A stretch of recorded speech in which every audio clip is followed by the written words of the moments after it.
So, buddy, I was thinking about it. There are millions of games, At least. right? Hundreds of genres, and everybody has a claim for what they think is the best game.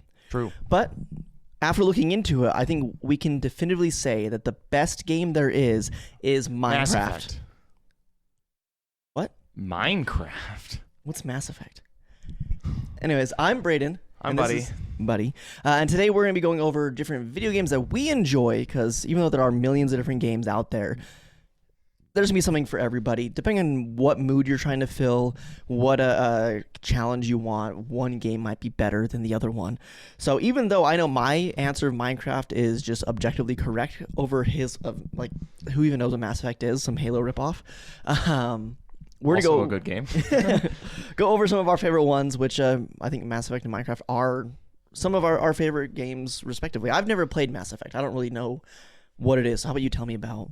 I will just right out of the gate clarify that I accept that a portion of the reason I love Mass Effect so much is nostalgia. I played it when it first came out after all the hype of seeing the trailers and everything. It was a big thing in 2007. How many people viewing this right now don't know what Mass Effect is because it came out so long ago? Some number. I'm sorry, but it's still good. They remastered it, so it's less 2007, more 2012. You can only do so much. Another really good game that reminds me of is Splinter Twin. Time Splitters. Time Splitters.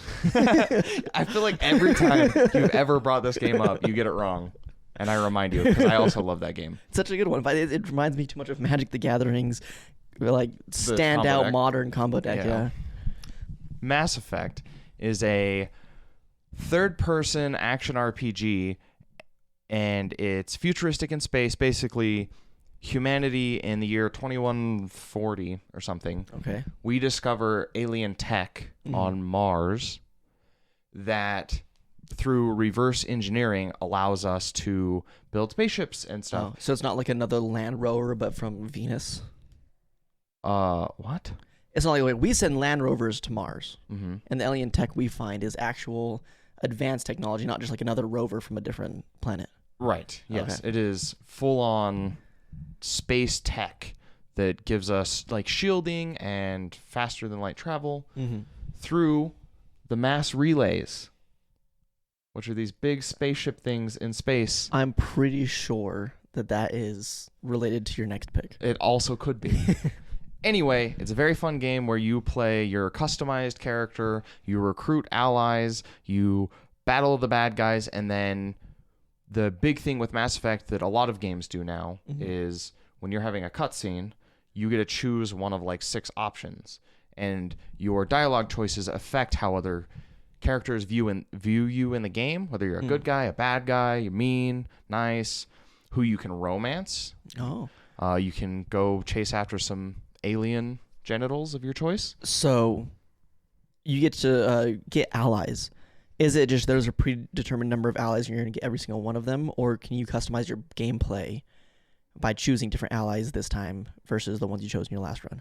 So there are 5 or 6 in the first game potential allies. And then because the game is all about choice, you get to choose, I want you on my team, I don't want you on my team. Okay. And then every mission you actually go out on, you can only choose 2 of them to be with you. Do you level up in the game? You do. Okay, so do you have to level them up as well? Yep. Or you can have it auto level. But okay. Are you a casual? Because filthy casual, or a speedrunner? Yeah. Are there speedruns of the game? I have no idea. I don't know. I don't know if you could speedrun story games like that, because most of the time that it takes is cutscenes. So you can skip the cutscene, but no one's going to skip it faster. Right. Well, that's fair. But yeah, and then it also has an aspect of the classic 3 pillars of combat of rogue, warrior, magic user. Oh, okay. Magic but user. It's space magic, where you have an implant in your brain that allows you to accelerate particles in different ways. Sounds a lot like Baldur's Gate 3 so far. I mean, Mass Effect came first, so the soldier, you get to use bigger guns, and then the rogue is just tech, so you can hack doors and pick locks that way. Yeah. Okay. Yeah, very fun, very cool. That's cool. My first one on here is Minecraft. I think it's just a game that has been generational. That it started however many years ago as just a small little game you could play on your computer. And it's still that, but it is so much more as far as community is involved and just what it's able to do now. I think it's great at being able to do a few different things as far as brain exercise go. You can work on building a beautiful kind of expression of art through the different blocks, usually by a very large scope, because if you look at it too close, it's just a lot of blocks and pixels. But one thing that's really cool is there's redstone. Do you know much about redstone? Very, very, very little. Just that it apparently lets you build a computer in Minecraft. Yeah, redstone's the computer stuff. Yeah. So like it lets you use redstone as if it was an electrical line to make things happen automatically. So people will use it to, you hit a pressure plate and you have a redstone line of electricity going to a door and it will open up the door at the very, very base. And then you can get really, really elaborate with it where you put binary in there and now it is a computer and you can get it to do kind of whatever you want. Very, very popular for things like sorting systems where you'll have the redstone set up and you'll get a chest filled with one type of block. Mm-hmm. And you'll have the item go across all the chests with water. If it can go into the chest, because it's all that one block, it will go in auto sorts. And then it'll just kind of go through and you can sort your whole inventory just by dumping it all into one chest, which is pretty cool. That is cool. Right. Now, a problem with this type of game, which I assume is your problem with it, is this one, there's not really an end game. Right? Like, of course, you can go fight the Ender Dragon. That's the supposed end game. And there's the Wither, and there's the, I forget the name of the Warden down in the mines now. Sure. They're all bosses you can go fight, but you could also play the game without ever touching those. There's no end game in sight, which I think is one of your issues with games like this, where it's just kind of like, what's the point of playing it? No. No? No, I just don't love memorizing recipes and crafting things. I don't know. Like, for instance, there's another game that I spent countless hours just making maps, which is kind of what you do in Minecraft, which is Halo. Okay, fair. That was one of my favorite parts of Halo was the forging system where there's no way to like win or end the game or quests or anything. You're just expressing your creativity. Does this look cool? Does this fit right there? How can I make the map work so that the sight lines line up? Yeah. One thing they've added to Minecraft is you no longer have to memorize the recipes. Because it definitely was back in the day, if you guys don't know. You're like, what was the recipe for a furnace? Let me go into the wiki real quick. And you look it up, right? Now there's just a little book in your inventory that you click on and you type in furnace. And then you click on it and it says everything you need. And if you have it, when you click on it, you can just hit craft and it'll make it for you. So you don't need to memorize the recipes anymore. They're all in the book. Well, it's not just memorizing the recipes. It's also like, oh, I need to build this thing so that I can build this thing so that I can build this thing. Mm-hmm. It's more grindy in that way. It just feels very, like kind of tedious. Mm-hmm. It is interesting when you put it that way. Like this game and my other one are games where you have to do work to play the game, right? It's like when I'm at work, I have a list of tasks that I make for myself so I can do this next thing. And it's the same thing when I play Minecraft. I have to go mining so I can get enough stone. And once I get enough stone, I can put in the furnace to make polished stone. Once I get the polished stone, I can use that to build my house. You know, it's like I give myself work, which is fair. Sure. You said this one already. Yeah, Halo. I think Halo 3 came out the same year. As Mass Effect? 2007. I think. Halo 3? I think so. Okay. I could be wrong, but I think it's 2007. A good year for video games.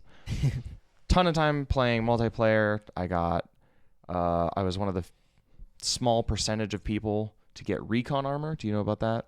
No. So in Halo 3 multiplayer, obviously there's deathmatch, capture the flag, you play, grind. There's your own ranking system.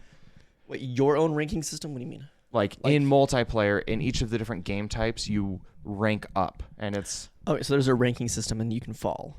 It's like a number 1 through 50, and then that's like your how good you are, for lack of a better term, and then there's also like how much time you've put in. You can rank up to like general. So that was really good. I got really high in team doubles, which was 2v2, very fun format, and then you can unlock different pieces of armor to like customize your guy based on how much ranking you get in certain places or achievements you unlock. Yeah. But one of the ones you can only get in very, very small ways. I can't remember even. I know one of the ways to do it was like actually get matched up against someone who worked at Bungie and beat them. Okay. That's interesting. And there was another way, which is maxing out your achievements, which is very hard because one of the achievements, for example, is you can only do it on the 7th day of the month. Wait, what? And it was a 777 achievement. So you could do it on the 7th day of the month. You had to do something 7 times. I can't remember the exact, but Can you cheat it by changing the clock of the whatever you're playing on your Xbox to the 7th of the month? I don't know. I think it's all online, so I would be surprised, but maybe. I didn't know anything about that at this time. So Fair. But got recon armor, that was cool.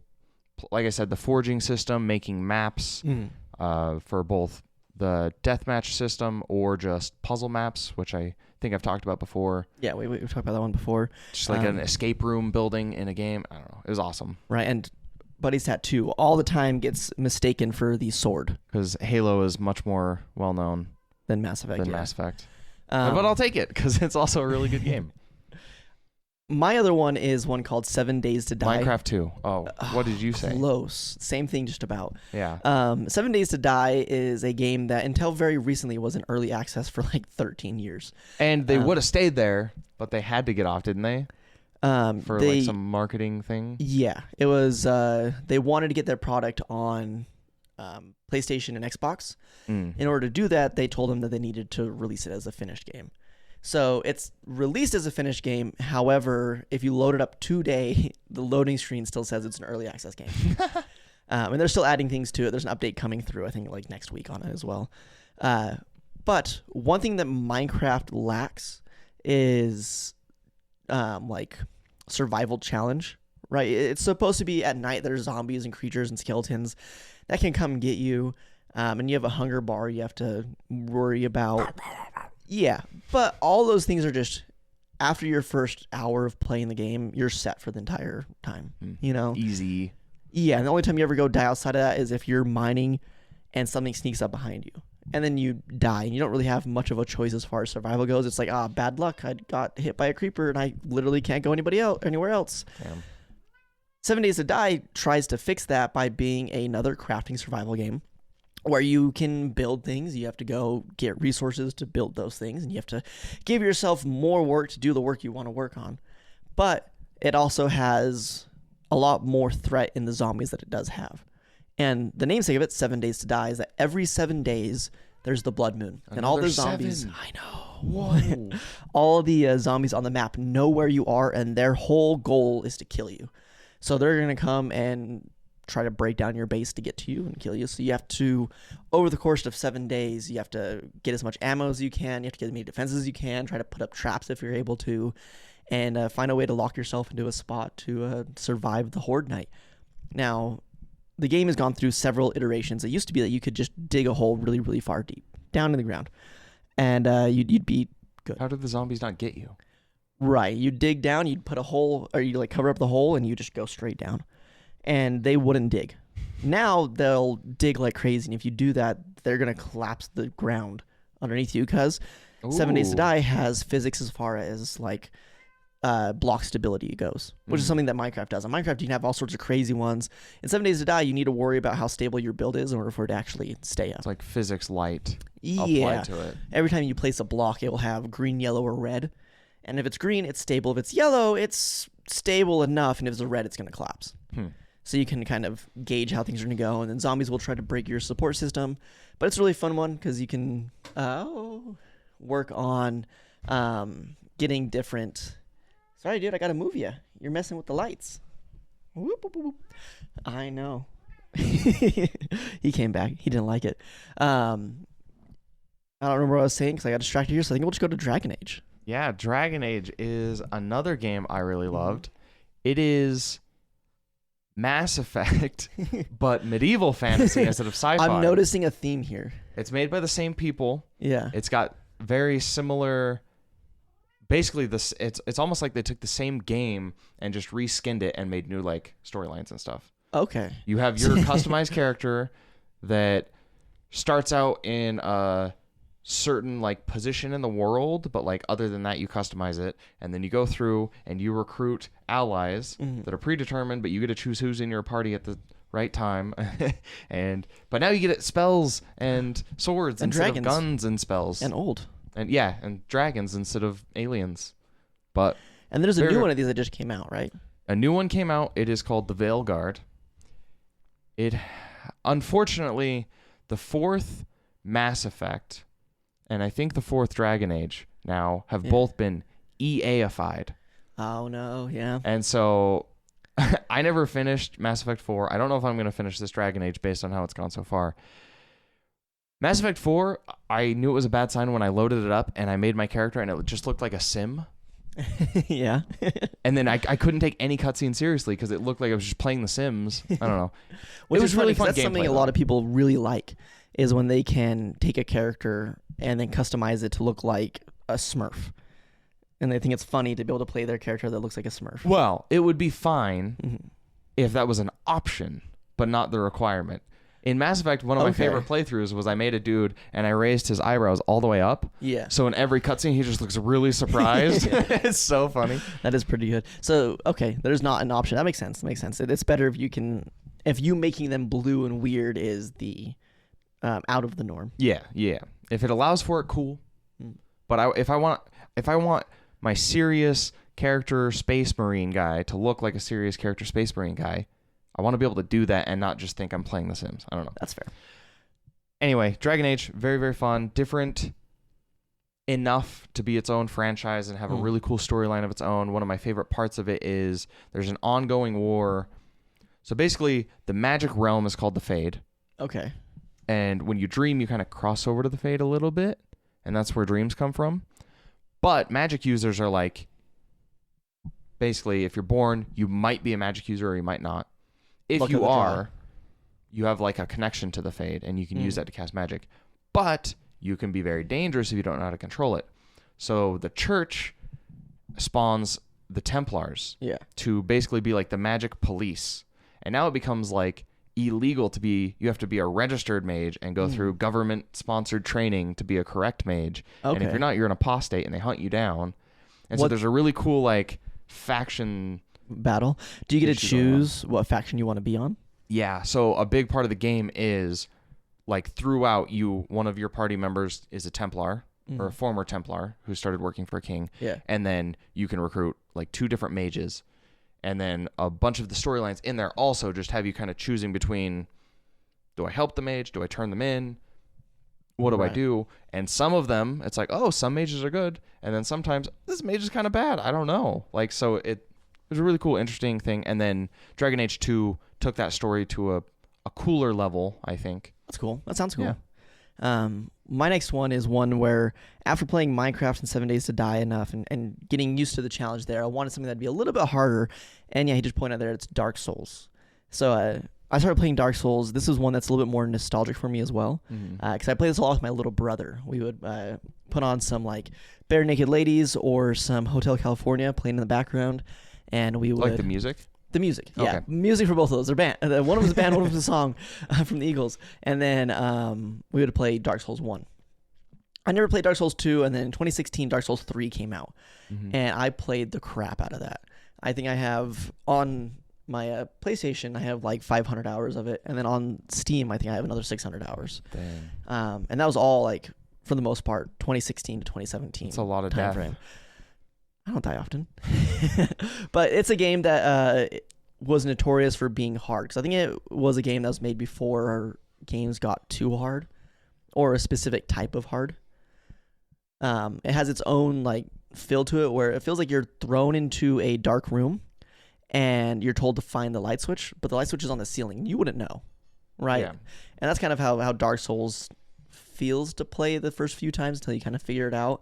Because there's not a storyline. You don't meet somebody and they say, hello, great warrior, you need to go to the city of Arendelle and do that. You know, it's like, And if you forget, just follow the golden waypoint that's always right in front of you, pointing you the right direction. yeah, it's Yeah. kind of like you talk to somebody and they vaguely mention that they had a son that was adorned in gold armor. and then 10 hours of gameplay later, you're in a different city underground, and you see somebody inside of a jail cell, and you find somebody that's adorned in gold plate armor, and you're like, oh, right, It's huh? that guy. Yeah, and then you can fight them and take their armor, or you could maybe save them and they'll show up at your base camp. So it's one where you could have a lot of options, but the story is only there if you actually look for it and you have to read item descriptions. It's more of a fun kind of, how can I get past this difficult encounter and fight this hard boss and get to the next stage? Yeah, I like it. I mean, I think it makes the player do work, which is a good thing, I think. Yeah. Its successor, Elden Ring, got a lot of flack when it first came out for being too hard.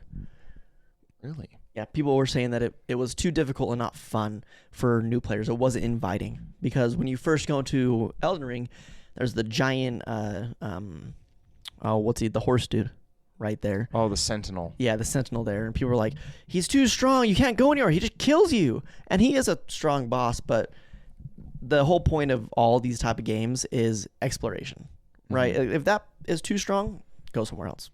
Go level up, come back, and then do that later Well, on. and Elden Ring was a whole other level of that. Yes, Elden Ring was because it was the insane. first open world version. Yeah, absolutely insane. Elden Ring's amazing. And those are all the Soulsborne genre. So I put Dark Souls on here, but it's really just the Soulsborne. They're some of my favorite games. Now, how do you feel about the fact that once you realize it's a rhythm game, it becomes a lot easier? Maybe a lot easier, but still not easy. Yeah, but I think I think part of the thing that's really cool about it is the pattern recognition. I think the reason I say that is because that kind of clicked in my brain one time. Mm-hmm. And then I was like, oh, it's a hard game, but it's very specific, like Yeah. I think it's why it's hard. And it's because I was not trying to engage with how you're supposed to play it. Yeah. It can be played in a lot of different ways too, right? Where maybe you build yourself to be super tanky and you just run in, jump, R big, hit big, have big sword, have big hammer, hit really hard. But you still want to do things like roll to get those iframes and dodge the attacks. And you still have to, at the most part, or for the most part, you have to recognize the pattern of what creature you're trying to fight so you can respond accordingly and know when you can go in for the really big hit versus your small magic attack or your bleed attacks or whatever it might be. Yeah. Yeah, very fun. Mm-hmm. Another game I really enjoyed was The Last of Us, which I think anyone that played it agrees. It was just like a huge, awesome, beautiful, perfect game. Right, the one with Tom Holland? No. What? That is Uncharted, I think is what you're thinking of. Okay. This is, I've heard that's a really good game too. I just never played that one. The Last of Us is the mushroom zombies. The what? Mushroom zombies. Yeah, I don't know. So basically, it's a zombie game, but the zombies come from a fungus that mutated to infect humans, and it kind of mutates you a little bit. It makes you extremely violent and, zombie-ish. Yeah. Not the slow zombies, the run at you, try to kill you zombies. I know there's zombies that are really sensitive to hearing and all that, right? Yep. There's some where it's like if the fungus grows over their face, they can't use their eyes, so their ears get really strong, sensitive, and they click. Enhanced. And they make really creepy sounds. It's just a really great story game from start to end. It's almost like it's one of those games where you're playing a movie kind of thing. It's Well, very they cool. made a movie out of it, right? They made a TV show. TV show. Yes. Right. Which was good, but it's just, I think part of the reason I liked it too is because I didn't really know anything about it when I started playing it. And just, it's so surprising and perfect. And I was like, that was one of the few games where the first time I played it, I was like, I'm going to play on the hardest difficulty. Yeah. And I turned off all my lights. I was like in my room when I still lived at my mom's house playing this game. And there's early on, there's a scene where you go like into an abandoned subway system area and it's like pitch black. And then this is the first time you encounter the zombies that click, the clickers. Yeah. Did you have your headphones on, noise Yep, canceling? full It's dark headphones, in the and room, it just- 3 a.m. I was like, what is that? And then like your ally that's like kind of simulating the first player experience is like, it's a clicker. Oh no. And you're like, what's a clicker? And then you turn a corner and it's not a cutscene to kill you, but it feels like it because how quick it is. It's like you turn the corner, it sees you, and it's just like, wah, and you're dead. Oh man. And I'm like, oh, okay. And so I can only imagine that like you're playing, you do one of those jumps and like no, it was amazing. Very cool game. And then the story is just awesome. Right. On here, there's a ton of different games we could go over. One that we've mentioned a couple times as a bad game is League of Legends. Is it a bad game? Yes. So you don't like it? No, I love it. Okay. It's a Swear bad these game things. and a good game. It's one of those games that is very fun to play. It has a lot of micromanagey stuff, which is very in tune with my first two picks, right? Where you need to kind of do work to do more work. In this one, you have to manage your creep score or farm to get enough gold to build a piece. And once you build that piece, you can build another piece and you have to slowly build up to it. Fair. It's also a very toxic environment. It's a game that I love to play. It's super, I don't know, satisfying just to be in lane and farm or get one up on somebody and get a successful gank off in lane. But the community will make you want to end your subscription to Life. Life TM. Yeah. There's hundreds of characters now, champions you can play, which makes the game very hard to get into. But also means that once you get into it and you start to understand the different play options, the different champions, the different items you need to build, how to build different champions, it very quickly becomes your life. Yeah. I don't know. It feels like going through the hole into Wonderland. Yeah. Where it's like there's so much. There's no way. And then once you spend, a few days in there, you're like, this is awesome. I'm going to fight to become the queen. Or I don't remember the story of Alice in Wonderland, but I think that's what happens. Yeah, I think so. They follow like the red brick road and then they get to the queen, I think, of hearts. And then but League of Legends is amazing as far as the different options, right? Because you might play one character, like my favorite one, Teemo. And how you play Teemo against Nasus is going to be way different compared to how you play it against Urgot. And those might not make sense to you, but it's because there's hundreds of champions now, and you have to play differently depending on who you're matched against and who the other people are, because it's a 5v5 style of play. And you're going to be in one of three lanes usually. And you're going to be against one person, or if you're in the bottom lane, against two people. It'll be 2v2. And for the most part, you want to build your character to go against the person that's opposing you in lane. But depending on who else is in lane or in the map, you might want to also build to protect against them. Because you have one that's a jungler, which is Buddy's preferred, with Shaco, that you might be, okay, well, I'm fighting this guy who does attack damage. He hits me really hard with a big sword. But the person over here does magic damage. And if I go all attack defense, the magic guy's just going to kill me. So you have to find a way to kind of get that sweet middle ground. And it's like a puzzle in real time every single game. That's a good analogy, I feel like, because it probably sounds pretty complicated to anyone that hasn't played it, but it gets so much deeper. The learning curve for this game is insane. Like, your favorite character, you build them differently against who you're playing or how you want to play. And then depending on the guy you're going against or the entire team, or like if I'm the jungler, Shaco, and maybe we don't want to build a bunch of armor because the only person that does attack damage is their ADC. Yeah. If I can get behind and kill that person, we don't need to worry about it. One thing I am noticing here, though, is that we rambled about video games way too long, and we're almost done as far as film time over here goes. Ooh. So, if you guys want to hear more about this, let us know. Go to the comments, tell us what type of games you like. We didn't even touch on, looks like another 6 of these on here, some of them being phone games, which is a whole other genre. So I'm very interested to see what you guys like. Go into the comments, let us know, and maybe we'll do another one of these talking about those last few games. Go play Mass Effect. And Minecraft and 7 Days to Die and Dark Souls and League of Legends. Don't play League of Legends. Don't do it. Don't do it. Don't play League of Legends.